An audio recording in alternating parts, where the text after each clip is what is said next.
UP TET 2020 की नई परीक्षा तिथि के बारे में इस वीडियो में डिटेल में बात करेंगे। साथ ही सीटेट 2021 के लिए परीक्षा में क्या कुछ महत्वपूर्ण बदलाव हुए हैं और आवेदन कब से लिए जाएंगे, नोटिफिकेशन कब जारी होगा, परीक्षा कब होगी, इन सभी तमाम खबरों पर विशेष तौर पर चर्चा होगी। साथ ही डीएलएड सत्र 2021-23 में कुल कितने आवेदन हो चुके हैं और डीएलएड की परीक्षाओं में ऐसे प्रशिक्षु जो कि 19 बैच से संबंधित है और जिनकी सेकंड सेमेस्टर में बैक लगी थी, उनका फोर्थ सेमेस्टर परीक्षा कब होगा, इन सभी तमाम खबरों पर हम लोग विस्तारपूर्वक चर्चा करने वाले हैं। तो अंत तक जरूर जुड़े रहिएगा इस वीडियो के साथ बिना किसी पार्ट को स्किप किए हुए।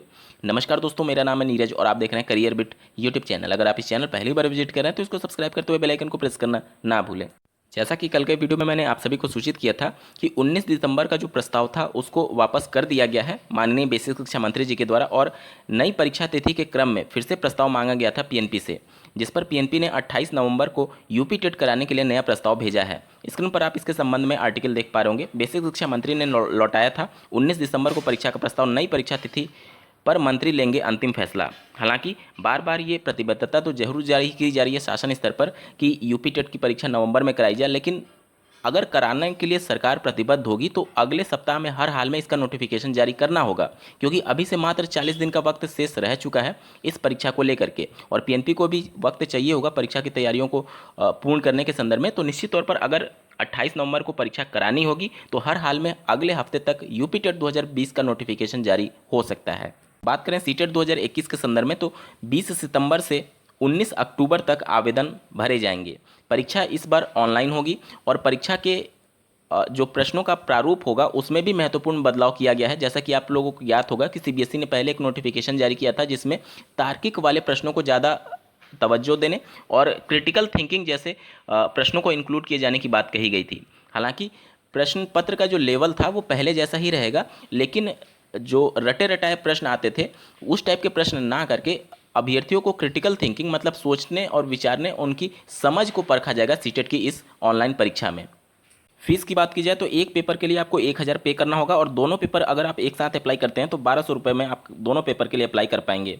सीटेट 2021 की परीक्षा 16 दिसंबर 2021 से प्रारंभ होकर के 13 जनवरी 2021 तक संपन्न कराई जाएगी। चूंकि परीक्षा ऑनलाइन है तो सिर्फ एग्जाम सेंटर्स वहीं बनाए जा सकते हैं जहां पर कंप्यूटर अवेलेबल होगा, मतलब इंजीनियरिंग कॉलेज और एमसीए बीसीए वाले कॉलेज को ज़्यादा तवज्जो दी जाएगी, जिसकी वजह से नंबर ऑफ सेंटर्स कम हो जाते हैं और परीक्षा कई स्लॉट्स में करानी पड़ती है, जिसकी वजह से इस बार नॉर्मलाइजेशन का भी कॉन्सेप्ट अपनाया जा सकता है। जैसा कि आप लोग एसएससी में देखते होंगे तो जो पेपर आसान आएगा और जो पेपर कठिन आएगा तो कठिन वाले का नंबर ऑटोमेटिक बढ़ जाएगा नॉर्मलाइजेशन के बाद, और जो आसान होगा उसका नंबर कम हो जाता है रेस्पेक्टिवली, क्योंकि सबका डिफिकल्टी लेवल एक पैमाने पर लाने के लिए नॉर्मलाइजेशन कंपलसरी है। तो इन सब चीज़ों को आपको ध्यान में रखना होगा और बहुत कुछ फैक्टर होगा, आपको बहुत कुछ चेंजेस देखने को मिलेंगी और नया पैटर्न पर जो एक प्रारूप होगा वह सीबीएसई के द्वारा बहुत जल्दी इनकी वेबसाइट पर जारी किया जाने वाला है।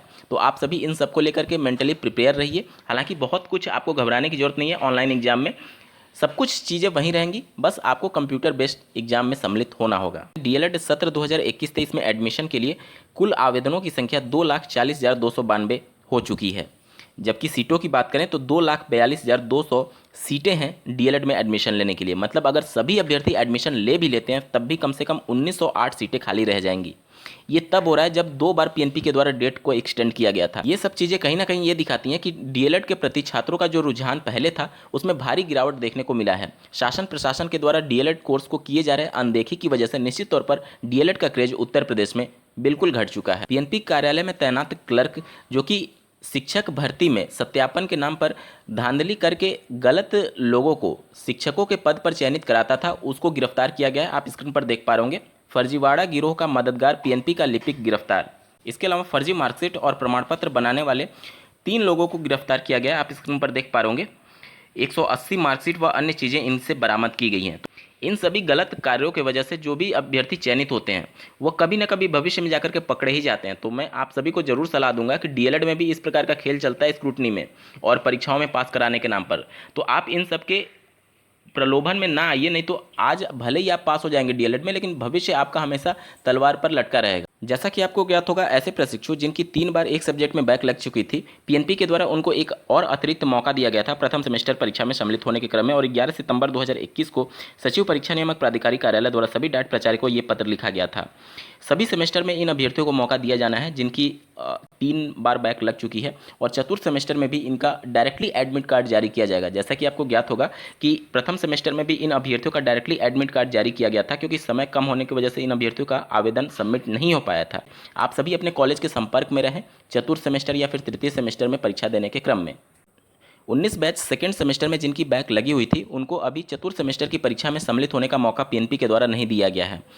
तो आप लोग को भी चाहिए कि पीएनपी एससीईआरटी पर दबाव बनाइए, ताकि 15 अक्टूबर यानी मिड अक्टूबर तक हर हाल में आपके बैक पेपर के रिजल्ट की घोषणा करके चतुर्थ सेमेस्टर की परीक्षा समय से आयोजित कराया जा सके, ताकि यूपी टेट और शिक्षक भर्ती से पहले आपका भी सब कुछ क्लियर हो जाए और आप भी शिक्षक भर्ती में सम्मिलित हो पाएँ। अन्यथा की कंडीशन में जिस प्रकार आप लोग देखते हैं कि पीएनपी एससीईआरटी जिस प्रकार से शिथिलता बरतती है डीएलएड की परीक्षाओं में और 2 से ढाई महीने का वक्त ले लेती है रिजल्ट घोषित करने में, उस कंडीशन में आचार संहिता के बाद भी आपकी परीक्षाएं जा सकती हैं। अगर बात करें डीएलएड बैक प्रशिक्षुओं के लिए चतुर्थ सेमेस्टर की, तो इन सबको ध्यान में रखते हुए आप सब भी एक्टिव होइए और जल्दी से जल्दी दबाव बना करके आपके बैक पेपर के रिजल्ट की घोषणा करवाइए, और साथ ही चतुर्थ सेमेस्टर की परीक्षा तिथि भी जल्द से जल्द पीएनपी और एससीईआरटी पर दबाव बना करके घोषित कराइए, तभी आप सभी शिक्षक भर्ती में सम्मिलित हो पाएंगे। अन्यथा की कंडीशन में बहुत विलंब हो जाएगा, क्योंकि बहुत चीज़ें फेवर में नहीं है आपके, आप लोग अच्छी तरीके से समझ रहे होंगे सभी कंडीशन को। ऐसे ही महत्वपूर्ण अपडेट्स के लिए इस चैनल को सब्सक्राइब करना ना भूलें। इस वीडियो को देखने के लिए आपका बहुत बहुत धन्यवाद। भगवान करे आपका दिन शुभ हो।